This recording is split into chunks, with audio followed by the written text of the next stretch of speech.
What's up, guys? So, I decided I'm going to make a little tier list because very soon the next chapter of Hunter x Hunter is finally being released after, I believe, a 2-year hiatus. I might be a little wrong on exactly how long, but I believe it's about 2 years worth of wait. Now, I'm not going to lie to you. I'm not 100% caught up on the manga. I am still in the Dark Continent arc. So I will only be going over the arcs in the anime. I will be going over them in order of which they come because Hunter x Hunter is so good. Now, before I make this, I know that this list goes from S to D. There's no D tier arcs. I don't even think there's a C tier arc.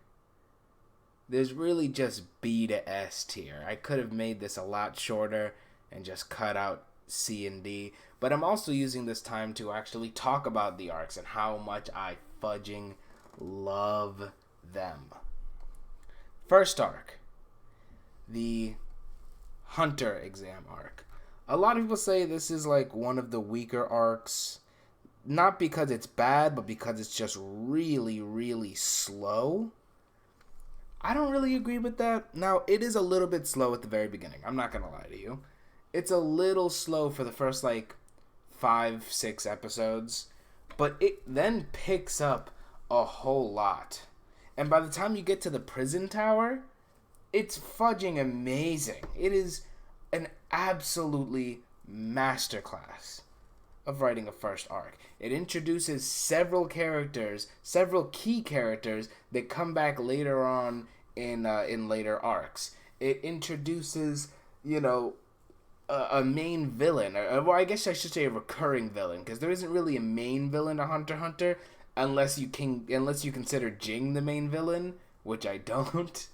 But even if that does, he's spoken about here. I don't think you actually see him. I don't think there's a photo or anything of him, but he is spoken about here. Gon's main reason to leave is to go see his dad. So, how amazing would I rank this arc? Obviously, this one has a much shorter explanation. It's a decently long arc. I don't remember everything of it, because even though all the moments are great, none of the moments beat the best moments from every other arc. That should give you a little frame of reference, because this is already an A tier arc. I really should have put an A- tier. That probably would have been smart, an A- tier, because this is an A- arc. Still fudging great. The next arc, kind of a mini arc, is the Zoldic Family Arc. Now, by the way, if you say Zoldiac or Zoldiac, you're fudging insane. It's clearly Zoldic. But whatever. This arc is very simple. Killua gets taken back by Illumi at the end of the Hunter exam to go home and see his family. Obviously, Gon's not too happy about this. So Gon, Kurapika, and Leorio... Why did I say it like that? Leorio all go to the Zoldic family's mansion to go get Killua.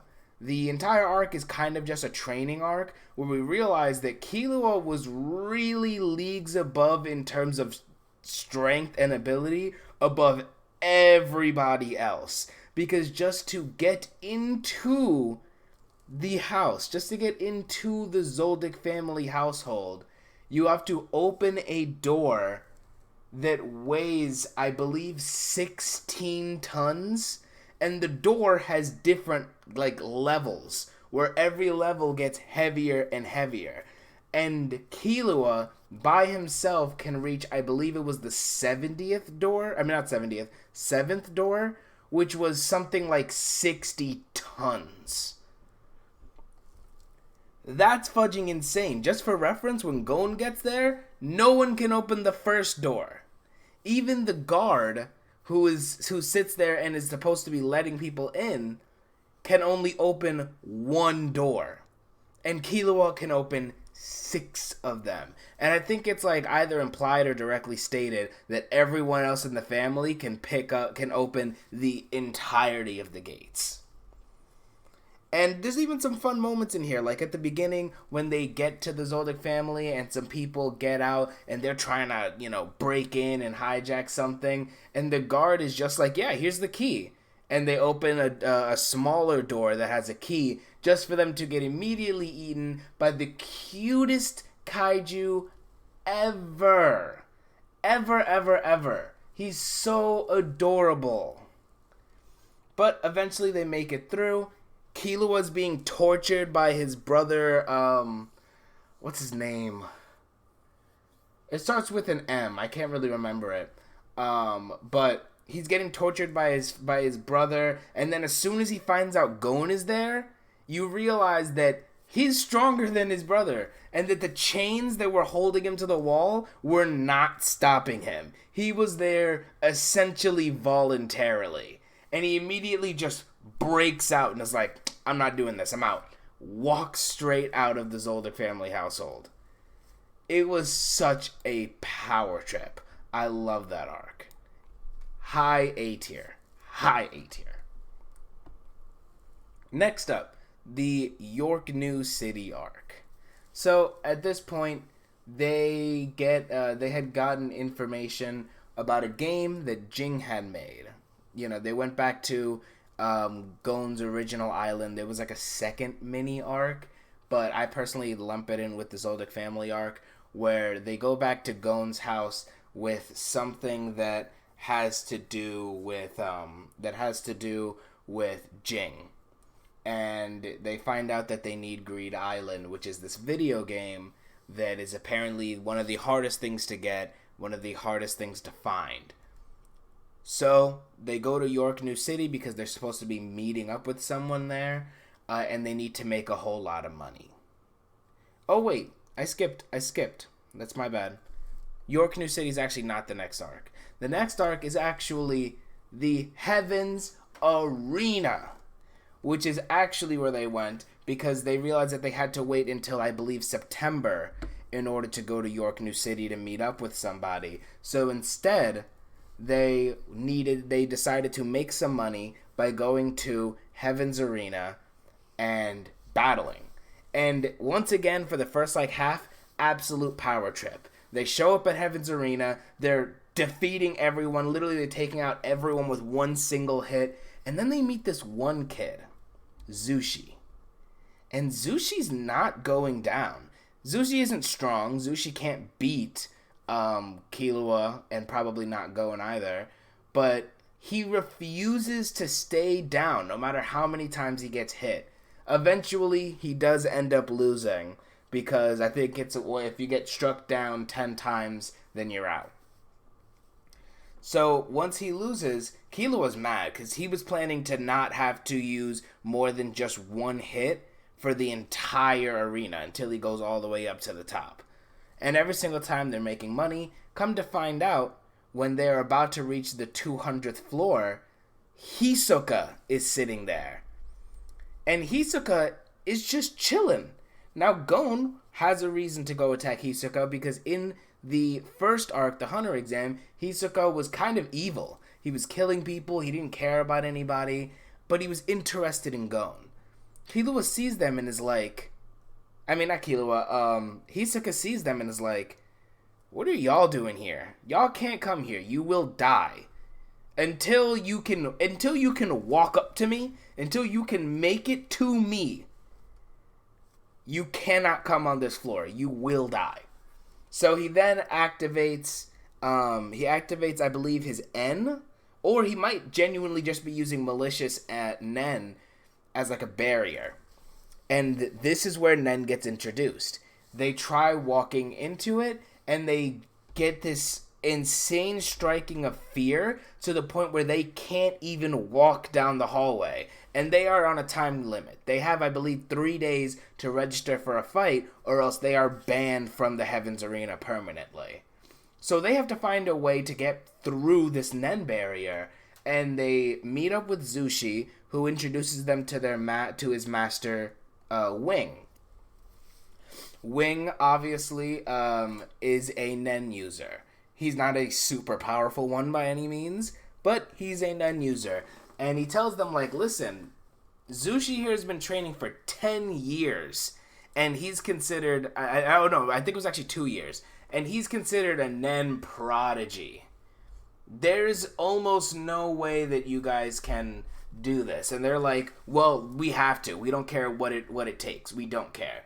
And so so he's like, all right, well, what I can do for you is I can force my Nen into you, and you will either immediately die, or it will open up your Nen nodes, which then allows you to use Nen. It does not give you instant power. It's not like any like unfair power boost where it's literally just like, bam, I gave you my power, now you're fudging god tier people. No. It only works, it only opens up, it only gives you the potential for Nen without any training. So they do that. They now have their Nen chakra, Nen nodes opened, and they can now use Nen. Now, they cannot actually do anything with it. They haven't learned any of the tenets of Nen. They don't know Ten. They don't know In. They don't know how to make Hatsus. They don't know anything like that. So he then tests them by having them just imbue their Nen into a cup with a little leaf on it. We find out that Gon is an enhancer and Killua is a transmitter. Those things get super cool and super fudging amazing and complicated in the best kind of ways. We also get described to us what exactly these things mean. There are six types of Nen user: an enhancer, a transmuter, a conjurer, an emitter, a specialist. I think there actually is only 5. There might be a 6th one that I'm just not remembering right now off the top of my head, but those are the ones that they find out about then. They now have just enough power after training for those 2 days. They have just enough power to walk through Hisoka's malicious Nen. And Hisoka's like, wow, I'm genuinely surprised you guys got through that. I'm shocked, honestly. Well, since you did make it through, I'm going to let you pass. Go ahead. Go fight. They continue fighting until they realize that once you get past the 200th floor, the only other option is the Battle Olympia, which is a place where you no longer make money. So they were like, why make it to the top floor if it's worthless, if you make no money off of it? So they decide to leave. That is when they finally decide to make a schmoove and go to York New City. This arc is so well paced that I can't think of like a single individual episode where I'm like, alright, I'm bored. It is so well done. The fights are energetic and fun. You get to see Hisoka. You realize Hisoka's super powerful. Gon even has a fight against Hisoka in this arc. And even though he doesn't win, he shows the promise in him. And Hisoka just gets even more ready to fight him. And it even more builds up Hisoka as this threat that isn't necessarily the most powerful Nen user in the world. His abilities are comparatively very basic. Just bungee gum, a sticky Nen thing, and texture surprise, where he can change the way something looks and feels. That's really it. But he uses it so creatively that he could easily take down many other people that have trained for way longer and way harder than him. This is honestly an S tier arc. York New City. Personally, I think York New is a little overrated. The Kurapika parts are actually really, really nice. They get to York New City. Kurapika joins the Mafia, hoping to fight the Phantom Troop so that he can get revenge for the Scarlet Eyes. it was, it was a good setup. I think it was well paced. I love Chrollo. I liked the future power that the No Shot family daughter had. I think it was an all right arc, but I think it's honestly extremely overrated. I'd probably put it in like B tier. And I might actually move this to B tier. I'm saying this is like low A tier. The next one after that is they finally get the Greed Island cartridge, just to find out that it's less of a game and more of a Nen experience. They find their way into the game and they use their Nen to try to beat the game, because whoever beats it, which no one has in the however many years that the game's been around, I can't remember exactly how long it was, they win some type of fabulous prize. Part of the prize includes being able to take any card from Greed Island out of the game. So this is also a training arc. I realize that most of these have already been partially training arcs, and that's because a new threat keeps coming up, and Killua and Gon have to meet said challenge. But Greed Island, a lot of people say, is like a low tier arc to them. Personally, I actually really fudging like it. But they get into Greed Island, they realize everyone's kind of Nen users here, and they start collecting cards. It takes them a while, they're doing all right, and then, they meet this group of people that are like hunters for cards. They're like, they kill people, they do what they can to take cards away from people. So they realize they need to get stronger, and they meet this adorable little looking girl named Biscuit. Turns out Biscuit is buff. She can use her Nenhatsu to become a roided out monster. And that is honestly amazing, personally. But she trains them in Nen by telling them to shovel out an entire mountain and do all these things that will train them to make their Nen stronger. She also tells them you guys need Hatsus. Y'all don't have any real Nen ability. So she also teaches them how to do that. Gon makes his Jaja Ken, which is a rock, paper, scissors move. I believe at this point he only had Jaja Rock, where he can imbue his hand with so much enhancement that it is like an explosion, essentially. But he has to punch. He also is vulnerable while he's charging it up, because it only gets stronger as he's saying Jaja Ken and imbuing his Nen into it. So that's also why it's so strong, because it has a large build-up period, and anyone can attack you during that time. So after he learns that ability, he goes to fight these hunters that are trying to attack people and steal cards, and he messes them up. There was one guy, his name was Genthru. He was the main villain of the arc. Genthru gets destroyed, absolutely mollywopped. And also, Gon gets his hand blown off. Luckily, in the game, there are cards to heal people, so he's able to heal his hand back. After that, they need to still continue filling the deck. So eventually, they decide to go to, get some help from other people, and they are told about the ways that you need to fill out the deck. They have a few more things they need to do. I believe one of the last cards they had to get was something called the blue diamond at the beach, something like that. And they had to go there, and that card was extremely difficult to get. And the problem is that the rarer the cards are, the harder the cards are to get, the rarer they are. And I believe that card, there's literally only one in the game, and no one had it up to that point. Then there was the volleyball match. The most epic fight in any anime. And you might say, well, it wasn't a fight, it was a volleyball match. But no, It was a volleyball match of epic proportions where any one of the cast genuinely could have died. I don't even want to go into detail about it because one, there's no way I could ever do it justice.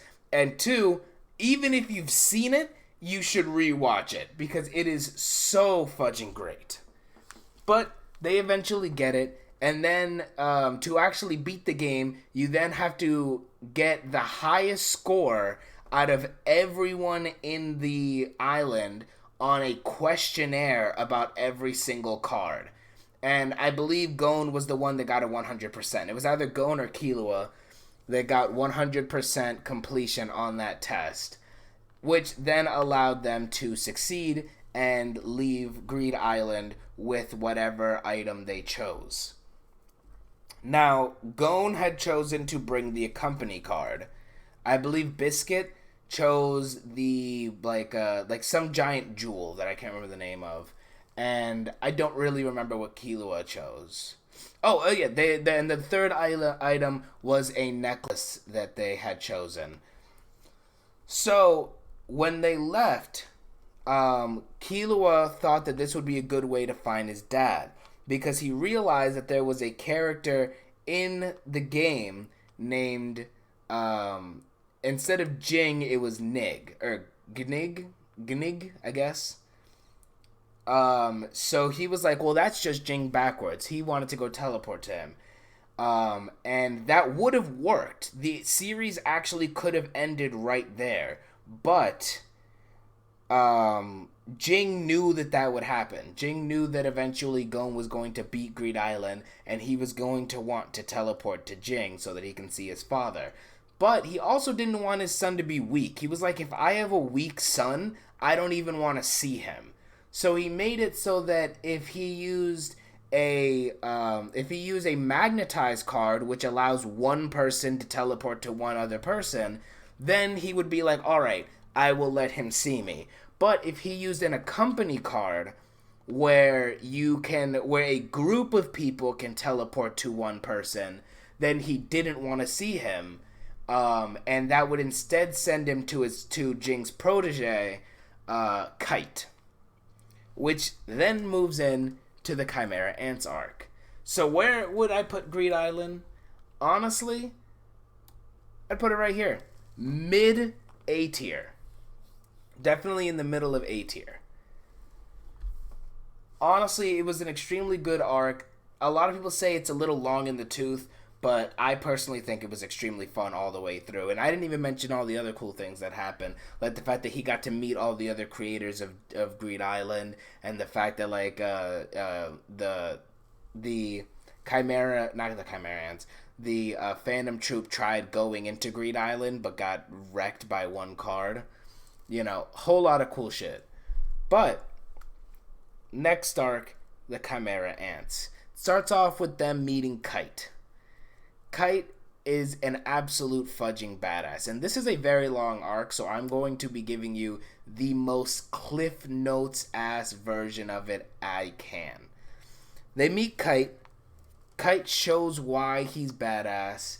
And then, you know, Kite gets called in because apparently there's an issue where these Chimera Ants are starting to, take over the NGL. The NGL, I believe, is short for like no gun location, something like that. It's basically a country where guns are not allowed. So they go into the NGL, but you're not allowed to have anything metal. You can only have like natural fabrics. They are a very like naturalist type of country. They don't believe in super manufactured items. So they decide to go in, and then one of the most shocking moments in Hunter x Hunter. If you haven't seen it, why are you watching this video, first of all? But second of all, spoilers. Kite dies. They see a Chimera Ant, and right before their eyes, the Chimera Ant, by the way, is many miles away. The Chimera Ant, within less than a second, jumps from the top of a tower many, many, many, many, many miles away to cut off Kite's arm in less than a second. Kite, in the moment of desperation, kicks Gon and Killua away and tells them to run. And the next time we see Kite, he is dead. He says he's going to use his special weapon because he has a Hatsu that summons a weapon that has a roulette rule where he has to just use whichever weapon comes out of the roulette, whether or not it's a good weapon. And he uses his special weapon right at the end. We don't get to see what the special weapon is. We don't know what it is, at least yet. All we know is that the next time we see Kite, he is just ahead, sitting on the lap of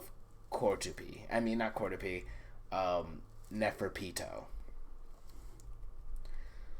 Then, after that, they get a bunch of other Nen hunters, a bunch of hunters into the NGL, those being Nav, Shu, and Knuckle.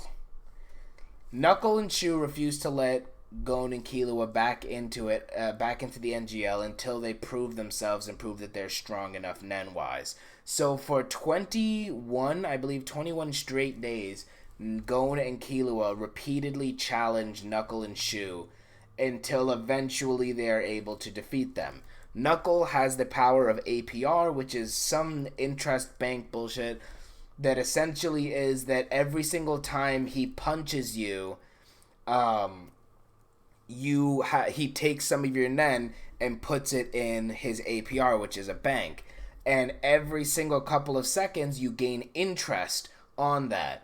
So if the interest exceed the amount of Nen that you have left in your body, you can no longer use Nen. You get put into a state of Zetsu. Zetsu is a state that anyone can put in where they put themselves in, where they essentially shut off all their Nen nodes.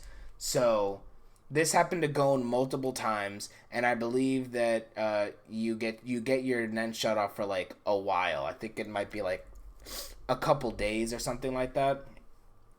Killua, on the other hand, repeatedly fights Shu and repeatedly starts running away whenever he realizes he's going to lose, until eventually he comes to the realization that he wants to fight. He doesn't understand why he keeps getting scared, and he realizes it's because Illumi, his older brother, implanted a little dart into his forehead that automatically makes him run away once he realizes he can't win a fight.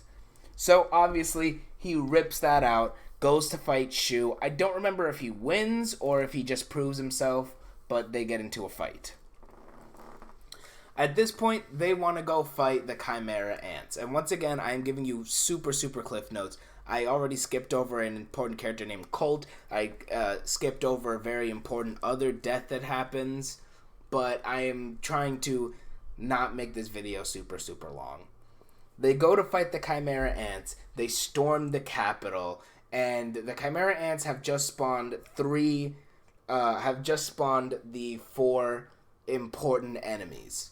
The 3 royal guards, those being Neferpito, Poof, I don't remember his full name, and Yuppie. And then the actual king of the Chimera Ants, who the queen was extremely excited to birth. But then before she even got a chance to birth it, while he was still premature, he rips his way out of the queen's guts. Yeah, it's gruesome. And the king doesn't care about humans. He doesn't care about anything that he considers a weaker life form. But the king's Nen ability, because all these ants were born with their own Nen abilities, because when they were created, the queen had been eating Nen users. The king's Nen ability is just that he can consume any Nen being and combine their Nen power with his own. So every time he beats a Nen user or beats anyone that has Nen, he gains more power. And he wants to prove that he is the best, so he challenges a bunch of extremely smart people from all across the world. And after he beats them, he eats them. But then eventually he fights one person who he can't beat. He decides to verse her in a game of Gungi. Her name is Komugi. And Komugi also has a little bit of Nen. She doesn't know it, but she has a little bit of Nen in her. And it is believed, at least by me, that her Nen ability comes from the fact that she had made a contract with herself where if she ever loses a game of Gongi, because she's blind, she has nothing going for her, her immune system is trash, she has nothing else that she could do in life. So if she ever loses a game of Gongi, she will kill herself. So she is versing the king. The king continues to lose over and over again. And eventually he grows to understand that some humans are useful. Some weaker life forms are actually useful to him and don't need to die. But all life forms need to prove the fact that they are useful. Strength is the easiest way to prove it, but intelligence is also a way for someone to prove that they are worth living. So eventually they decide to storm the capital, and this entire section is just about trying to kill the king. Also, Go wants to kill Pito because she killed Kite. Everyone goes to storm the king, and they even bring the leader of the hunter organization, Netero. And Netero comes with his best friend, the oldest member alive of the Zoldic family, Zoldic. And they're like best friends apparently. They're riding a Nen dragon through the sky, and they literally start bombing the entire castle. They go to fight Meruem, who is the king, and Zeno is like, listen, you're not really paying me for this. I'm not gonna fight this ant. You can fight him, but I'm out. I just helped you get here. So, Zeno's like, Zeno. Zeno decides to leave, and Netero's like, yeah, go ahead, that's fine. I'm about to wreck this ant. And he's talking all this shit to the ant. He's like, you're just a dirty little ant. You're nothing like a human. Humans are better. I will never, I think he literally says, like, I will never bow down to something that isn't even human. And obviously, Meruem doesn't even get mad at this. He's just like, you are so strong that you deserve respect despite the fact that you're being so disrespectful to me. So Meruem continues fighting him, and Netero makes a deal. He's like, listen, if you can make me yield, if you can make me give up, I will do whatever you say. So Meruem continues beating him up. He tears off his arm, then he tears off his leg, and then Netero pulls out his strongest attack, and it only damages him. It doesn't even, like, bring him near death or anything. And so Meruem finally ends up being like, yo, just give up. So Netero's like, give up? To a lowly ant? Never. And he stabs his own heart. Now, you would think this is just a death move. You think this is just him killing himself. But no. No, it is not. In reality, what he is doing is activating this thing called the Poor Man's Rose. It is essentially a nuclear bomb that you can fit inside of your chest. And he has a death trigger on it. If he dies, the bomb blows up. So, we're going to jump back a little bit because we skipped all the other fights. Everyone wants to save Komugi, so Killua goes and saves her. Poof challenges him. Poof gets wrecked. Then Yuppie shows up, and oh yeah, I forgot to mention that Gon and Killua have new moves. Gon now has Jaw Jaw Paper and Jaw Jaw Scissors. Paper is a ranged attack, which uses Emitter, which is slightly weaker than his Enhancer abilities, but still useful. And I don't really remember what Jaja Scissors does. I think he only used it once. Killua has his ability where he can control and produce electricity, but he has to recharge. Meaning that, he has a set amount of electricity, and once he runs out, he has to literally grab an electrical socket and shock himself in order to regain the electricity. And when he does this, he can use the electricity to use this ability that he calls Godspeed, which essentially means that all of his synapses fire so quickly that he can move insanely quick to the point where Youpi, debatably the second strongest royal guard, is in awe in how quick he is. He can't even react to Killua repeatedly running around him and punching him. But still, Killua was not actually strong enough to beat Youpi. Gon, on the other hand, he wants to kill Neferpito. He wants revenge. So I'm going to jump back to Meruem, because that revenge comes in a few more seconds. After he detonates the rose bomb, Meruem is sitting there, essentially dead. Not fully, he's still technically alive, but he is damn near dead. So he calls for his royal guards. Youpi and Poof decide to come along the way. And what does Gon do? He decides to give up. Not give up on winning, not give up on the fight, but give up on life. He goes to fight Neferpito, realizes that he can't win, but he's so mad because Neferpito is guarding Komugi. Neferpito took the Komugi from Killua, and the king is like, keep her safe. So Neferpito wants to save Komugi's life because she's on the verge of death. But Gon just wants murder. He sits in front of Neferpito and is just like, as soon as you finish, I'm going to fucking kill you.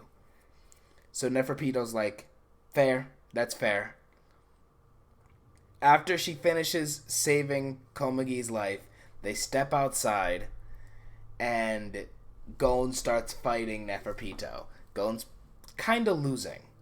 And then Neferpito says something, I don't remember exactly what it was, but it really pisses off Gon. To the point where he's like, I don't even care if I live. I don't care if I succeed. I don't care about anything. I don't care about this stupid Nen. I don't care about being alive anymore. I just want to kill you. So he makes a contract with himself, a Nen contract, which is another way to make your Nen a lot more powerful by setting certain rules for it. He makes a contract with himself that he will, in this moment, gain all the power that he will ever have. Essentially, he will be transformed into Prime Gon. He will be transformed into Prime Gon, but afterwards he will die. So Gon decides to do that. He turns into Prime Beefcake Gon, who's probably around the age of 26. His hair is so long, it's insane. His hair like flows almost into the trees. That's how long his hair has gotten. And he's buff. Absolutely beefcake. Destroys Neferpito. Absolutely demolishes her. She is the definition of dead now. So, back to Meruem. Youpi and Poof get to him, and they use their life force to heal the king. And he's way stronger now, because he doesn't just have his own power, which was already insanely strong, but all of the power of Poof and Pito. Poof and Youpi. So he's now even stronger than pre-Rose. And Pito says before Gon kills her, he's like, I need to end this because he might be strong enough to kill the king. Meaning that version of Gon was only about pre-Rosebomb Meruem's level. And now Meruem is way stronger post Rosebomb, and Gon can't really do anything because he's dead. So Meruem goes back to the capital.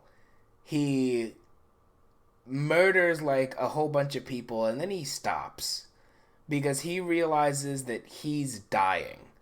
The Rose Bomb may have not killed him, but the Rose Bomb is a nuke. It gives poison that will slowly end someone's life. And he realizes that he has maybe a few more minutes, maybe like an hour.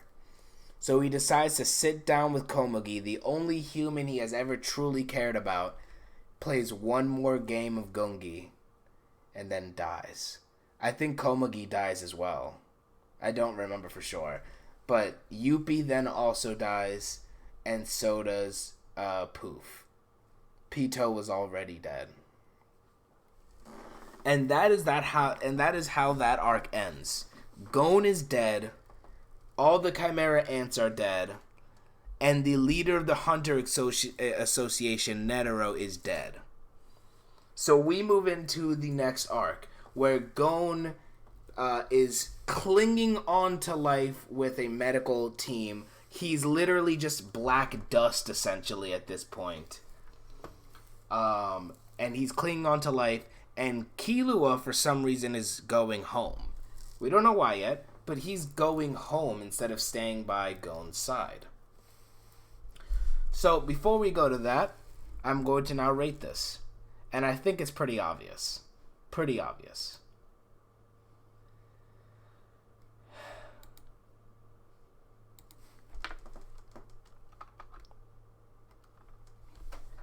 It's very evident to me that this is an S plus. An S plus arc. Absolutely amazing. Best arc in Hunter x Hunter, before the manga, because the manga has not been animated yet. Or at least the rest of the manga has not been animated yet.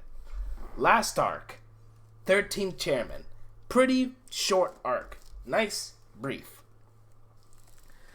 Gon is in the hospital. Killua's for some reason going home. And we get a little flashback to when he ripped out the needle that Illumi had put in his head. And he remembers something at home. Something that he needs. Something that he misses. And something that he regrets leaving behind. He goes into he goes into his house. He basically tells everyone to fuck off. He kicks everyone's ass. He doesn't really do that, but he yells at everyone. He goes down into the basement where he finds a little dungeon that has his little sister. His little sister that we have not heard about before. His little sister that no one speaks about because she is too powerful. She is, I believe her name is Aluka. Aluka and Nanuka. She has essentially bipolar disorder. Her Nen ability is that she has a dark continent being inside of her. And when Nanuka comes out, she will ask you to do something. You can make a wish using Nanuka. And she will then ask you to do something in return. And if you complete it, then you get your wish. But every time someone asks for a wish, and the wishes get more outlandish, the more difficult and kind of evil the tasks become. Until eventually someone can't complete the task, and usually they die. That will then reset how bad those tasks are. I think they actually like made an example. I don't remember what the example was, but I'm going to make my own example of how that would work essentially. So the first time you might ask her for like $100. She'll grant that and she'll just be like, I want a high five. And, you know, boom, high five. Bam, now you have $100. Next time you ask for $100 again. She's like, oh, all right. Well, I want a hug. Boom. Hug, $100. Next time you say, I want $100. She might be like, all right, I want you to clip all your fingernails and give me the shavings. A slightly more difficult task, but not that bad. You know, everyone clips their nails. Boom, done. Here's your $100. Next time she might be like, oh, you want $100? All right, go punch that guy in the face. Now you got to go punch that guy in the face. Next time you ask for $100, she's like, all right, stab him. You stab him. Here's your $100. Next time, take your own car, drive it off of the side of the road. Next time, go rob a bank. Next time, you know, it just keeps going up and up until eventually until you're unable to complete a task. But we find out that Killua has a way to circumvent these rules because Nanuka has already gotten to the point where her tasks are essentially just murder. They're essentially just end someone's life. So this time, Killua picks up Nanuka, and Killua and Nanuka have always been the bestest of siblings. They have always had this amazing bond with one another, and he wants to take her out, and she tells Killua, die. So, Killua has to kill himself. I believe that she didn't actually say kill yourself. I believe she says something like, I want you to cut your head off. And this is where we find out that her rules are not necessarily literal. You just have to make it seem like you did it. You just have to make it seem like you just have to trick Nanuka into thinking that that's what you did. So he pretends to cut off his head, and in reality just kind of hides his head underneath in his shirt. And then he pops it back out. And Nanuka's all happy. She's like bouncing around. And Killua starts bringing them out. And he makes a wish on Nanuka. He's like, listen, I would like you to murder everybody in this household if anyone tries stopping me from leaving. So, obviously, none of the family can do anything now because they've been holding her prisoner, essentially.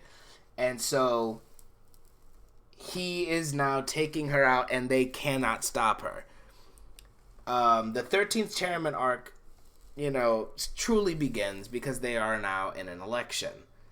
Everyone's trying to prove their point, prove why they would be the best candidate. That part is extremely fun and extremely entertaining, but I could not explain it in a way that doesn't sound boring. So I'm not going to. They get through they get through pretty much the whole arc, and Jing is there. Jing is actually running in the election. And during one of the scenes, Leorio is like, your son's literally dying in a hospital right now? I bet you've been wondering where Leorio's been. Leorio's been gone, same with Kurapika since York New City. But Leorio's like, your son's literally dying in a hospital right now, and you refuse to go see him. And Jing is like, well, that's not my problem. He's the one that's dying, not me. So Leorio shows off the fact that Leorio has actually gained some nen. He's got a Hatsu. He creates a portal underneath Jing's chin and fudging sucker punches him through the portal. It's explained later that Jing kind of let that happen because, you know, he didn't really care and he knew the punch wasn't really going to affect him too bad. But that was hilarious. So, Killua brings Nanuka over to Gon and, you know, and he wishes for Nanuka to heal him, to bring him back to his right self. And Nanuka's like, shoot, I got you. I don't remember what exactly he had to do in return, but she heals Gon. The only caveat is that Gon no longer has any Nen. He can't see Nen. He doesn't have any Nen nodes. All of his Nen nodes are closed, and even Killua was like, "Bro, I can't feel your Nen." And that is the pay. That is the consequence of having used that contract and coming back to life in this way. Is that technically he still has Nen, because in this world you need Nen just to be alive. You can't be alive without Nen, but he can't use Nen in any way, and he can't even see Nen. So Gon immediately runs to the election to go see his dad. But his dad's not there. Everyone at the election had beat up Jing because he kept talking shit about his son, and he's like, fine, I'll go see my son. So he left a message for him that was like, meet me at the top of the tallest tree. I think he called it the world tree, something like that. So Gon, with Killua and Nanoka, go over to the world tree. And then Killua was like, listen, I need to take care of my daughter. My little sister. I've always loved going on these adventures. You're my best bro, but I do have to leave. And Gon is like, no, trust me, I respect it. You're the realest nigga I know. And Killua and Nanoka head off their own way. Gon climbs to the top of the tree, sees Jing, and Jing is like, damn, what took you so long? And I think it took Gon 1 day of climbing or 2 days of climbing. He's like, first time I did it faster than that. And they have a very good heart-to-heart. They're extremely nice. At first, Jing is a little awkward, but he comes around. And it's just an extremely sweet thing. And that's how it ends. That is the end of the Hunter x Hunter anime, with Jing speaking to Gon, and Gon being like, yo, I don't have any Nen, and Jing being like, that sucks. I wish I could help you with that, but I genuinely have never heard of someone losing their ability to use Nen before. And so Gon is like, well, my adventure's done. I found you. I did what I wanted to do. I'm just gonna go back to my aunt my aunt Ito and live on the island again. And that's what he does. He goes back to the island, and that is where he's still at, up to even where I am in the manga. Gon is no longer the main character. Gon isn't even in the arc I'm at. Kurapika is the main character, essentially. So what can I say about the 13th Chairman arc? It was really good. A lot of heartwarming moments, genuinely. I wouldn't put it in S tier, but I do think it's better than the Zoldic arc. High A tier. Oh, sorry I made y'all sit through this entire long-ass video. I know it was definitely annoying, but I had a lot of fun. I hope that you had fun. I'm glad that you sat here and listened to this entire breakdown. If you really did make it to the end of the video, I'm proud of you, especially if you've already seen Hunter x Hunter, because this is essentially just a man recapping Hunter x Hunter with a side of tier list. And, the screen pretty much only moves every 15, 20 minutes, so, but thank you. Thank you all for watching. I hope you have a great day. I've been Spencer. I'm out.